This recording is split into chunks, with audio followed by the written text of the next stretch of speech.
Welcome to MJ channel. இன்றைக்கி நம்ம சேனலில் இப்போ சற்று முன் வெளிவந்த நாளைக்கு ரெயினுக்கான ஒரு அப்டேட்டை பற்றி தான் நம்ம இந்த வீடியோவில் பார்க்க போகிறோம். அது மட்டும் இல்லாமல் ஒரு சில மாவட்டத்துக்கெல்லாம் பள்ளிகளுக்கும் கல்லூரிகளுக்கும் விடுமுறை அறிவிச்சிருக்கிறாங்க. ஸோ அது எந்தெந்த மாவட்டத்துக்கு அறிவிச்சிருக்கிறாங்கிறதெல்லாம் நம்ம வீடியோக்குள்ள போய் டீட்டெயிலாக பார்க்கலாம். அதுக்கு முன்னாடி நம்ம வீடியோவை ஸ்கிப் பண்ணாமல் ஃபுல்லாக பாருங்கள். நம்ம சேனலை ஃபஸ்ட்டாக பார்க்க சப்ஸ்கிரைப் பண்ணுங்கள், பக்கத்தில் இருக்க பெல் ஐக்கானை கிளிக் பண்ணுங்கள். வாங்க வீடியோக்குள்ள போய் டீட்டெயிலாக பார்க்கலாம்.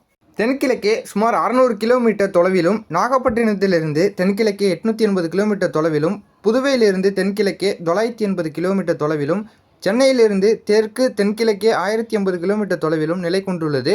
ஸோ இதனால் இன்று 25/11/2024 கடலோர தமிழகத்தில் ஒரு சில இடங்களில், உள் தமிழகத்தில் ஒரு சில இடங்களிலும், புதுவை மற்றும் காரைக்கால் பகுதிகளிலும் இடி மின்னலுடன் கூடிய லேசானது முதல் மிதமான மழை பெய்யக்கூடும்.